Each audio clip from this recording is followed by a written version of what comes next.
अन्य समाचार साबरकांठाथी वडालीमां 65 लाखनी लूंट। श्यामनगर पासे बंदूकनी अણીએ लूंट કરવામાં આવી છે। કારમાં આવેલા બે શખ્સો લૂંટ ચલાવી ફરાર થયા છે। વેપારીની કારને રોકી લૂંટને આપ્યો અંજામ। પોલીસ નાકાબંધી કરી શરૂ કર્યો તપાસનો ધમધમાટ। ફરિયાદીને પણ પોલીસે પૂછપરછ શરૂ કરી દીધી છે।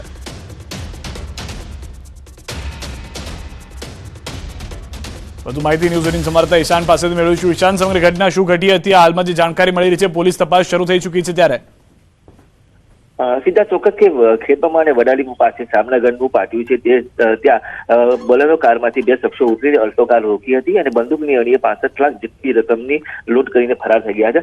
તો સમગ્ર મામલે જે ફરિયાદી છે તે ફરિયાદીની તબિયત લથતા હતા, તેમને તાત્કાલિક સારવાર અર્થે ખસેડવામાં આવ્યો। ત્યારબાદ સ્વસ્થ થતા તેને વડાલી પોલીસ સ્ટેશન ખાતે લઈ જવામાં આવી, ત્યાં પૂછપરછ હાથ ધરવામાં આવી હતી। ખાસ કરીને પોલીસ દ્વારા જિલ્લામાં નાકાબંધી પણ કરવામાં આવી છે અને જે ચોરીને અંજામ આપનાર જે શખ્સો છે તેમને પકડવા માટે ચક્રો પણ ગતિમાન કર્યા છે। जी सीता आभार समग्र माहिती बदल। हाल में ईशान जे जणावी रह्या छे, पोलीसे चक्रो गतिमान कर्या छे आरोपीओने पकड़वा माटे।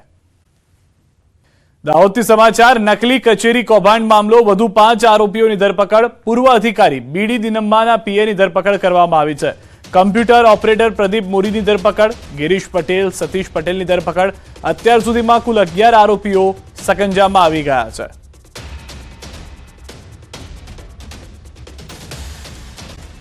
મહેસાણામાં ભર શિયાળે ચોમાસા જેવો માહોલ જોવા મળ્યો। અંડરપાસમાં પાણી ભરાઈ ગયું, એસટી બસ ફસાઈ ગઈ। બહુચરાજી હારીજ હાઈવે પરના અંડરપાસમાં બસ ફસાઈ ગઈ। વિરમગામથી દેલમાલ જતી એસટી બસ અંડરપાસમાં ફસાઈ। અંડરપાસના કારણે બહુચરાજી હારીજ હાઈવે વાહન ચાલકો પરેશાન થઈ ગયા છે। વરસાદી પાણીની સાથે સાથે આસપાસના તળાવનું પાણી આવી જતા વાહનો ફસાઈ જવાના છે। જે સમસ્યા છે તે જોવા મળી રહી છે। તંત્રને વારંવાર રજૂઆત કરવા છતાં કોઈ પણ પગલાં લેવામાં નથી આવ્યા, તેના આ પુરાવા છે। મહત્વના સમાચાર વડોદરાથી મળી રહ્યા છે। અલકાપુરીમાં સગીરા સાથે દુષ્કર્મ થયું છે। અમેરિકાથી આવેલા આધેડની કરતૂત નોકરીના બહાને સુરતથી વડોદરા બોલાવી હતી। વોટ્સએપ પર સગીરા સાથે કર્યો હતો સંપર્ક। સગીરાને રૂમમાં ગોંધી રાખી દુષ્કર્મ આચર્યું। પોલીસે આરોપી જયેશ પટેલની કરી છે ધરપકડ। જયેશ પટેલ અમેરિકાથી ભારત આવ્યા, પોતાના વતન ગયા। વડોદરાની અંદરથી આ સમાચાર મળી રહ્યા છે કે જ્યાં આગળ એક સગીરા સાથે દુષ્કર્મ કરવામાં આવ્યું છે। કામના બહાને બોલાવવામાં આવી હતી। સુરતથી વડોદરા બોલાવી વોટ્સએપથી સંપર્કમાં આવ્યા અને ત્યારબાદ જે સગીરા હતી તેને ગોંધી રાખી અને તેની સાથે દુષ્કર્મ આચર્યું છે।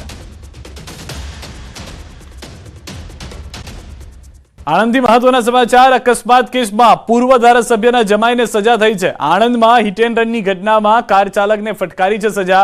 1 વર્ષ પહેલા અકસ્માતમાં 6 લોકોના મોત થયા હતા। દોષિતે નશો કરીને ટ્રિપલ અકસ્માત સર્જ્યો હતો।